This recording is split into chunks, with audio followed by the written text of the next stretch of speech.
Muy buenas viejunes, bienvenidos a mi canal. Amiguitos viejuners, bienvenidos al penúltimo vídeo de la serie del top 100 de los mejores juegos de Super NES según mis suscriptores. Hoy os enseñaré los puestos del 20 al 11. Aquí veréis claro la explicación del por qué en puestos bajos del ranking pues hemos ido viendo que había juegos impresionantes y era como raro que estuvieran allí. Tanto en este vídeo como en el siguiente veréis que hay un género del cual hay muchísimos viejuners que sois adictos y es por eso que bueno, se han acumulado en estos primeros puestos. Así que sin más, comenzamos con los 10 juegos de hoy. Venga, vamos para allá. En el puesto número 20 tenemos Killer Instinct, un juego de lucha que llamó muchísimo la atención a los usuarios de videoconsolas a nivel gráfico. Supuso un puñetazo encima de la mesa de la empresa Rare, que fue la que lo desarrolló, e hizo que sus competidores tuvieran que esmerarse mucho más en el diseño de los juegos de lucha que vinieron después. Killer Instinct tenía un aspecto alucinante para una videoconsola de 16 bits como el Super Nintendo. Nos daba la impresión de estar ante un juego 3D de lucha.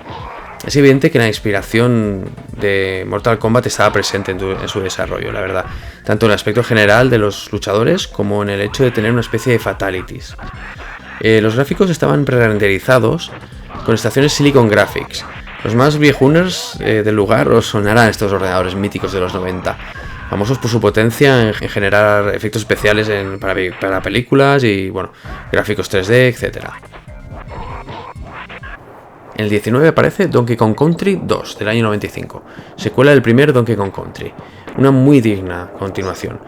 Seguimos con el mismo estilo de juego de plataformas, con gráficos pre-renderizados, y esta vez la historia comienza con el secuestro de nuestro amiguito Donkey Kong. Diddy Kong se da cuenta de su desaparición cuando encuentra una nota que han dejado sus secuestradores, en la que piden un rescate. Le tienen que devolver todas las bananas que en la primera parte del juego le robaron al malo maloso de turno. Al no aceptar pagar el rescate, se embarca en la aventura de rescatar a nuestro viejo conocido. En el 18 tenemos Super Protector, o Contra 3, como queréis llamarlo, del año 92. Como sabéis, estos dos juegos son casi el mismo juego. Por cuestiones de censura en Europa fue modificado y en vez de guerrilleros pusieron robots, tanto en los protagonistas como en los enemigos.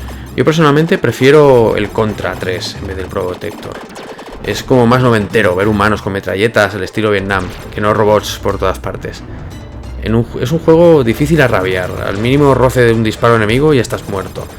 Tiene el aliciente de poder jugarlo a dobles para que te ayude un amigo a sobrellevar la frustración. Y bueno, este juego es un clásico entre clásicos y es imprescindible de tenerlo entre los 20 primeros de cualquier top de Super NES que se precie. En el 17 tenemos un mítico juego, F-Zero, un juego de carreras espaciales que explotó el modo 7 de la consola al máximo. Esto lo notamos dado que lo usaron para incrementar la sensación de realismo en los giros de cámara. Fue un mito entre los juegos de carreras. Fue el creador realmente del subgénero de carreras espaciales.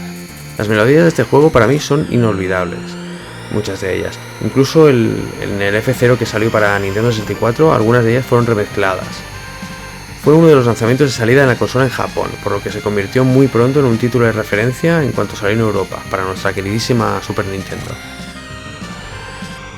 En el 16 tenemos Super Mario All Stars, del año 93. Este cartucho es un básico que hay que tener en cuenta para el cerebro de la bestia. Los que veníamos de tener NES nos dieron un alegrón al poder tener a la vez todos los Marios de NES con un lavado de cara, remasterizando los juegos en 16 bits, en un mismo cartucho. Para mí, Super Mario es uno de los mejores juegos de la historia, y este cartucho es un homenaje muy respetuoso, respetando la esencia de los juegos originales. Me encantó rejugarlos con esta mejora gráfica, aunque también me gusta, la verdad, en su estado original 8 bits. Después de lanzar este cartucho, llegaron a lanzar otra versión que incluía el Super Mario World de Super Nintendo, que también ha salido en este top, más abajo. Para conseguir, tener la misma recopilación, pues todos los Marios en un solo cartucho. Aparte de las mejoras gráficas que he comentado, en algunos títulos, también mejoraron cosas, como por ejemplo en el Super Mario Bros. Se eliminó un error que había en el primer mundo, entre otras cosas. Y luego otras de las mejoras que hicieron en el Super Mario Bros. El 1 y el 2 es que se podía guardar partida, haciendo que el jugador pudiese continuar desde el último punto de guardado tras acabársele las vidas. En el puesto número 15 tenemos uno de los RPGs míticos de esta plataforma, Circuit of Evermore, un juego que nos narra la historia de un chico y su perro, los cuales son teletransportados a un mundo fantástico creado por un doctor. En el transcurso del juego se nos permite alternar entre el chico y el perro para resolver algunos puzzles que se nos van presentando. En el juego vamos visitando diferentes mundos basados en diferentes épocas de la historia humana, y es curioso que en función de la época en la que estemos, nuestro compañero de aventuras, el perro, va cambiando de apariencia. En resumen, estamos ante un RPG básico que hay que disfrutar de esta plataforma sí o sí. En el puesto número 14 tenemos un RPG que me transmitió muchísimo y de que le guardo un recuerdo imborrable. Final Fantasy VI, del año 94. Aunque cuando se lanzó en Estados Unidos fue llamado inicialmente Final Fantasy III. Como ya he comentado en alguna ocasión, el género RPG no es mi preferido, pero hay algunos casos como este que han pasado por encima de mis preferencias y se han coronado como uno de mis juegos preferidos de esta plataforma. No sé, una historia magnífica, los personajes muy trabajados, gráficamente muy bueno y el apartado sonoro a la par que el aspecto gráfico. Sobre la banda sonora es una de las mejores que he escuchado en un juego Super NES. De hecho, un amigo me la trajo de Japón original, en un viaje que hizo, y bueno, os recomiendo que juguéis a este juego si no lo habéis hecho ya. No os arrepentiréis. En el puesto número 13 tenemos otro genial RPG, Terranigma, del año 96. Este juego pertenece a la denominada trilogía del cielo y la tierra, conjuntamente con Illusion of Time y Soul Blazer. Aunque no hay un hilo argumental que los una. Sí que tienen relación entre ellos sobre la temática y algunos personajes en común. El juego transcurría en nuestro planeta Tierra, en el que participábamos en algunos momentos claves de la historia. Tenía algunas conexiones con Illusion of Time, pero sin ser realmente una secuela. El sistema de combate es en tiempo real, alejándose del combate por turnos de los RPGs, cosa que hacía que fuera un juego más dinámico que otros del género. Es un juegazo que tengo pendiente de jugar y tengo en cartucho, así que no tengo excusa. En el puesto número 12 del top 1 de Super NES tenemos Secret of Mana, otro mítico juego de Super Nintendo, de género RPG. Este juego ha sido noticia recientemente dado que han sacado una versión remasterizada para las plataformas actuales, con bastantes críticas por cierto. En este juego tenemos tres protagonistas, Randy, una chica llamada Purim, y una pequeña criatura llamada Puppy. Estos nombres son los de la versión japonesa, en la europea se permitía poder cambiarlos por lo que más nos gustara. Este juego, como Terranigma, tenía pues, el sistema de combates en tiempo real y una historia apasionante como pocas. Existe un conflicto entre civilizaciones y elementos sobrenaturales por controlar el flujo del maná mediante el uso de la magia y de la tecnología.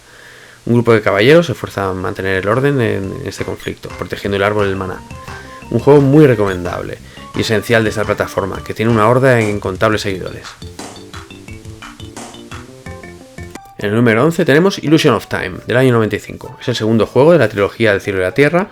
Y bueno, el protagonista es un chico llamado Will, con poderes mentales, con el que nos embarcamos en una aventura de descubrir los misterios que oculta la Torre de Babel, además de descubrir la desaparición de su padre Olman.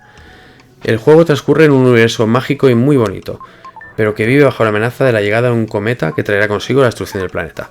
Otro juegazo del género RPG muy recomendable. Me repito mucho diciéndolo de muy recomendable, pero es normal dado que estamos tocando ya posiciones del top que, vamos, son todos juegos buenísimos y imprescindibles. Como ya os he adelantado al principio, uno de los géneros más importantes de esta plataforma fueron los RPG.